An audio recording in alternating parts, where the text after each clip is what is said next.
Hello, and welcome back to Felony Spectator. I am your host, Heather, and today we're doing part 2 of Phoebe and Bailey's suicides. Last week, we started to discuss the strange circumstances around the suicide of Phoebe Handsjuk. Today, we're going to dig a little bit deeper into that case, as well as the strange coincidence of Baillee Schneider's suicide. Bailey was also dating Aunt Hampel, but 8 years after he dated Phoebe. So if you missed part 1, I will link it below, but I would suggest that you watch that one first before you watch this one. Last week, we left off with emergency services having to wait at the scene for detectives where Phoebe's body was found, which was the ground floor garbage room, as she presumably jumped down the garbage chute feet first from the 12th floor where she lived with her boyfriend, Aunt Hampel. Aunt had called his family right away after learning from police that Phoebe's body was found. They would come to the apartment to be with him, but strangely, there was no record of Aunt's family being led up to the apartment. And this could be because the scanner still wasn't working properly. And this would be an issue in the investigation, but there's no proof if anyone buzzed up to the apartment during the day or not. Phoebe's death would also be ruled a suicide right away without a lot of investigation. They determined that Phoebe had climbed into the garbage chute on the 12th floor all by herself, then fell 12 stories down through the trash compactor before landing in a garbage bin and tumbling out onto the floor. The trash compactor is equipped with many sharp blades, so falling through the trash compactor gave Phoebe multiple lacerations all over her body and nearly severed her right foot at the ankle. A major artery at her ankle would cause severe blood loss. Phoebe was still alive when she landed, and she tried to crawl her way over to the door of the garbage room. There would be a bloody handprint on the door, but Phoebe never made it out before succumbing to her injuries.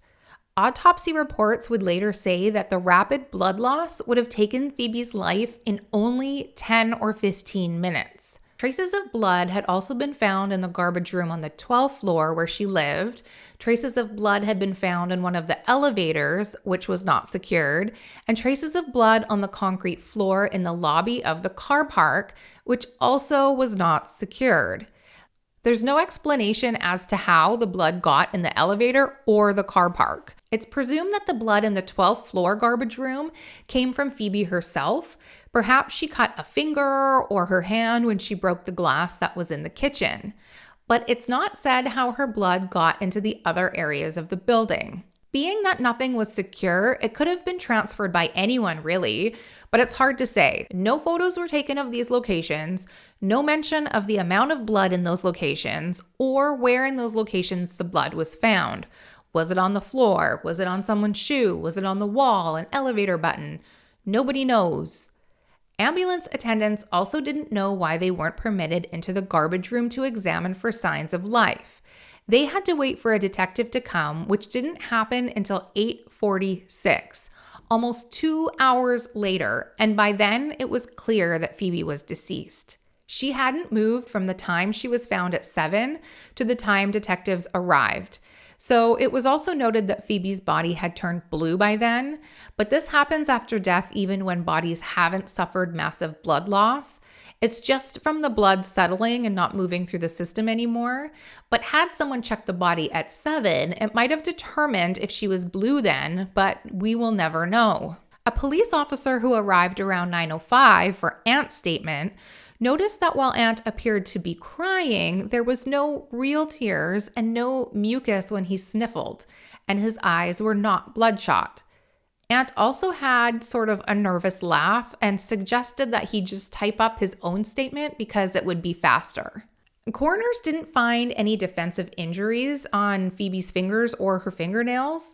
They would confirm that Phoebe had 3 times the limit of alcohol in her system, as well as a therapeutic level of Stilnox in her system at post-mortem, which is typically prescribed for insomnia and is considered a sedative. It's known that for some people, they experience sleepwalking, sleep eating, or even sleep driving with no recollection of these activities while taking Stilnox, especially when mixed with alcohol. The detectives would say that Phoebe committed suicide due to her depression and anxiety, and her inhibitions would have been altered due to the alcohol and Stilnox in her system. There would be bruising found on Phoebe's body as well. There was a circular bruise on her upper right arm, also bruising on her left wrist and neck.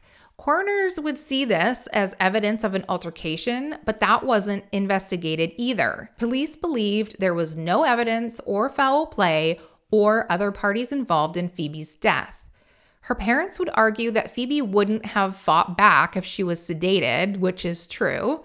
And they're pretty insistent that she also wasn't suicidal, especially to the point of throwing herself feet first down a garbage chute. Fingerprint investigators also didn't find any usable prints in the 12th floor garbage room either. No partial or full prints that would indicate that Phoebe even opened the door to the chute.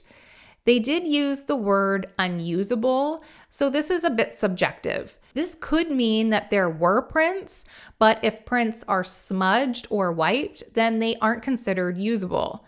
So this could mean that someone tried to wipe down the area, but it could also mean nothing. Maybe Phoebe's hand slipped and she wiped her own prints inadvertently. Phoebe's grandfather was a retired detective, and things didn't seem right for him either. He had a lot of questions and he needed answers. It really seemed that police didn't follow proper protocols or gathered appropriate evidence. CCTV footage was also never recovered from the apartment, but somehow they did have footage from the first fire drill at noon that morning. The rest of the day seems to have disappeared. And there is some confusion as to around when police actually requested the footage and whether or not the police were told that the footage was recorded over after 2 days. And a lot of businesses will do this. They'll record over footage because it's less expensive, as there's no need to spend money for storage. And this isn't uncommon, and it's a fairly common, well-known thing that businesses do, so police should have known this or at least asked. However, they have footage from earlier in that day, but somehow the rest of the footage is missing. And why wasn't the building better secured? If it took the detective almost 3 hours to arrive, the building should have been considered a crime scene until proven otherwise, especially if there was blood found in other locations of the building. And why wasn't Aunt's apartment looked into further, as that was the last place Phoebe was known to be in? People were allowed to come and go into the apartment, potentially contaminating an entire crime scene. Then there is the question about the actual garbage chute. The chute size is only about 22 inches wide, about the size of a laptop, and about 1 meter off the ground, which is almost a waist height or hip height, depending on how tall you are.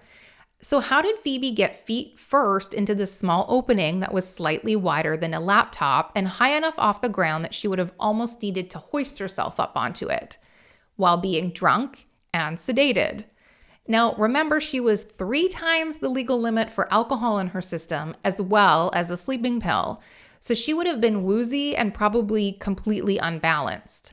Her grandfather decided to investigate this himself and brought some girls to the apartment who were similar size to Phoebe, just to see if they could easily get in feet first. These girls were fit like Phoebe too, but sober, and they found it extremely difficult, nearly impossible to do.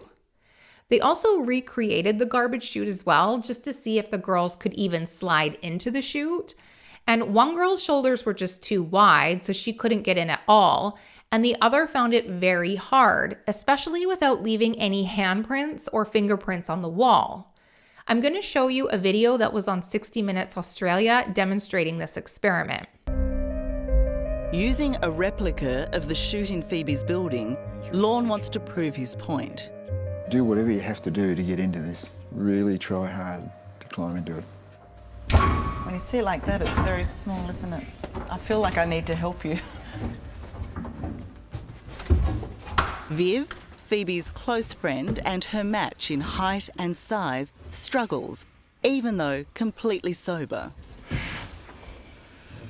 What are you finding difficult at this point? Just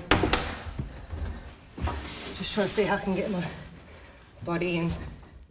With the weighted door to the chute over 1 metre off the ground, the opening a mere 36.5 centimetres, and nothing to hold on to, it takes a great degree of determination to even sit in it. What a mission. And once in, it's incredibly difficult for Viv to manoeuvre her entire body into the throat of the chute. It's really squashing, it's a bit of a... You all right? It's a tight squeeze to get in. Yeah. Watch it. Oh, God, you're amazing. Oh, I just don't want you to get hurt. No. Of course, sweet. Okay? Yep. Jesus.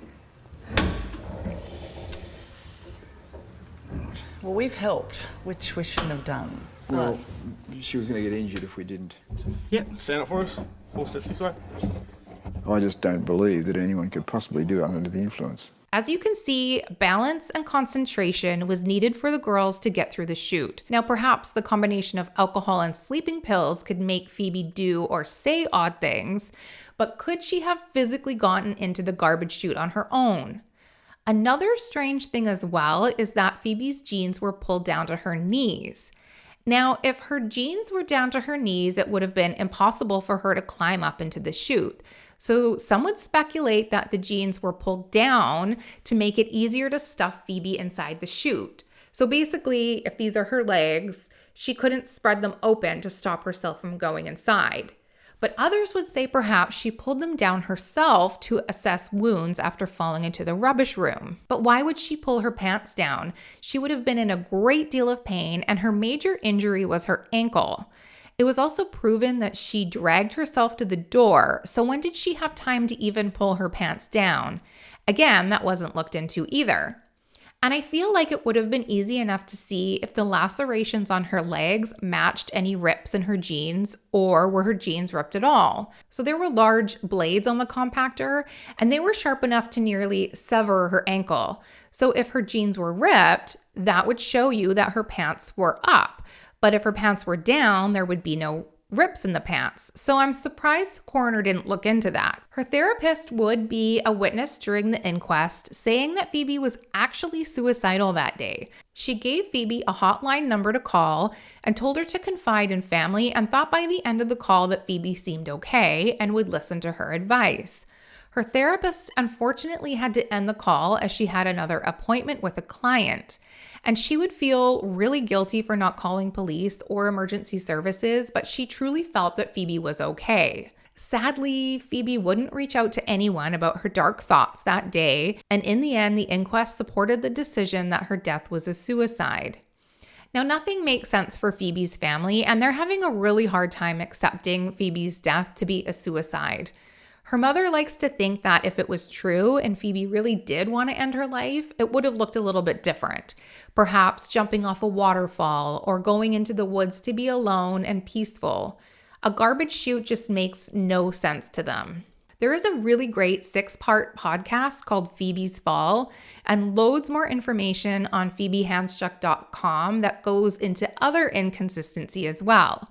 I will link it below for you. And they speak of a witness who says they saw a tradesperson going to the 12th floor that day. But when pressed by police, the witness said that they weren't really 100% sure and thought it was the 12th, so their statement was never used in the inquest. And they also go into more detail about the card swipe system and how it wasn't brought up much in the inquest. And it's too bad that more evidence wasn't collected. It would have been nice to have the answers needed to put everyone's minds at ease. And that brings us to Baillee Schneider, who was also romantically involved with Aunt Hampel and also died of a strange suicide. And this could be a terrible coincidence, and if so, apologies to the family of Aunt Hampel, but we're going to talk about it anyways, as it's the second strange suicide relating to Aunt. Baillee Schneider was also very beautiful. She was a 25-year-old woman from Melbourne, Australia. She was a part-time model, a visual merchandiser for a clothing chain, and about to start studying to be a dental assistant. Her social media accounts show her with friends, looking very happy, living life to the fullest. And we do know that social media can be deceiving, but it just seemed that Baillee had her whole life ahead of her and she was having so much fun. She did have her struggles, and her relationship with Aunt was one of them. At the time of her death, she was living with her parents and her brother Ryan in Melbourne. Her parents had recently moved back to Melbourne to offer Baillee support as she was suffering from anxiety, and getting involved in the nightlife, particularly working in a local strip club, as well as recreational drug use. Her father would say that at the time of her death, she was in the midst of turning her life around, getting her life back on track. Baillee and Aunt, who was 51 at the time, had a similar tumultuous relationship with Baillee as he did with Phoebe. Some similarities would be their large age gap, the girls' low self-esteem issues, difficulties with alcohol and drugs, but both were beautiful, they were loved by their friends and family, and they both had issues with having a healthy relationship with Aunt. Baillee had confided in her younger sister about Aunt, but rarely discussed the relationship with her parents. Neither of them had even met Aunt, but Baillee kept a lot of her life private, especially from her parents. Aunt and Baillee started seeing each other after Aunt's marriage to Emily Williams collapsed. Emily, his ex, and Aunt started dating shortly after Phoebe's unusual death, and I couldn't find anything on Emily. Baillee would say that Aunt was trying to help her learn the finer points of wine, but also trying to help her control her drinking and improve her self-esteem, and also introduced her to veganism. Friday night before her death, she told her parents she was going to go to a barbecue with Aunt, but she didn't actually go with Aunt to a party at all. She went to a strip club where she had been working as a dancer. She went to work a scheduled shift from 7 p.m. to 1 a.m. And a witness who also worked there said that Baillee left around 1:30 a.m. Baillee then went to a party at event promoter Keith Ridgway's home. Witnesses there would say by the end of the party, she seemed a little down, but nothing concerning happened, and she left the house around 8 a.m. before going home. On Saturday morning, on June 23, 2018, Cameron and Sabine Schneider, Baillee's parents, wanted to go run a few errands at some local shops, and they told Baillee they would be back in about an hour or two. Baillee at the time was snuggled up on the couch with her dog, watching Netflix, and her brother Ryan was in a separate bungalow at the back of the house. And Baillee did seem pretty down, and she told her parents that she and Aunt had broken up, but that she was okay. Her parents would talk to her about it, but said she seemed composed by the time they left the home. While they were out, Ryan would say that he saw Baillee in the back garden while on the phone at one point. She seemed upset, but had gestured to him that she was okay. So to me, that seems normal. I mean, she broke up with her boyfriend, called a girlfriend to talk about it. She would be upset. That to me would be a normal reaction. But was she talking to Aunt? The police didn't take her cell phone to investigate. When Baillee's parents returned a few hours later, Baillee was found unconscious on the kitchen floor with her head uncomfortably angled against the lower corner cupboard. She had a gold curtain cord from her bedroom tied tightly around her neck. They tried to perform CPR before paramedics arrived, but sadly they were unsuccessful. In the house, they would see that there was a wine glass left out on the counter, and it appeared Baillee had a cigarette while her parents were out as well. Her Bluetooth speaker had been used, and according to toxicology reports, there was traces of cocaine, alcohol, and antidepressants in her system as well. Now, remember, Baillee came home at 8 a.m. from partying that night, so a lot of that could have been in her system from the night before. Friends would say that Baillee was struggling with life prior to her death. Her relationship with Aunt was also somewhat secretive. She didn't post many photos of them on her social media, despite going on 2 vacations together to the Gold Coast, Tasmania, and many dinners out. Aunt would tell police that he didn't really consider him and Baillee to be in a serious relationship, despite their phone records showing how often they communicated and their recent vacations together. The lack of suicide note also alarmed Baillee's mother. Baillee was a very caring and sensitive person, so it seemed impossible for her to think that there wouldn't be a note explaining her feelings. And strangely, a life insurance policy had been taken out 3 weeks prior, and I couldn't find any information as to who it was payable to or anything further. Her parents would also say there was no obvious points in the kitchen for Baillee to have hung herself. She was found on the floor and had the cord so tight around her neck that they needed a knife to get it off. The coroner's report did note that the cord was a curtain tie and that there appeared to be no obvious suspension points. It was also confirmed that Baillee was on the floor, but it didn't seem suspicious to them for some reason. Detective Acting Senior Sergeant Rowe reported that there are tutorials online learning how to tie this particular knot that was used, which had the ability to slide and tighten and implied that it was easy enough to learn from YouTube. Later, they would say that there was evidence that there was a substance on the cord that matched a substance from the top of the pantry door. But it didn't say what the substance was. And there's no photos of the kitchen that I could find, so I don't know how high this pantry door is or what kind of door. I mean, my pantry is a full-size door, but my parents have a flimsy bifold door, and some people have more of a cupboard door. I also couldn't find out how she could have boosted herself up, like if there was a counter or where the pantry was situated to where her body was found. So I don't know the little details, and the coroner's report also doesn't either. So I guess we just have to trust that it made sense. There was also no signs of forced entry to the home either. So the coroner was satisfied that the effects of alcohol, medication, cocaine, and being upset by the recent difficulties made Baillee end her own life. Baillee's mother had called Aunt to inform him of Baillee's death. He expressed his condolences and said that he was trying to help Baillee get her life back on track.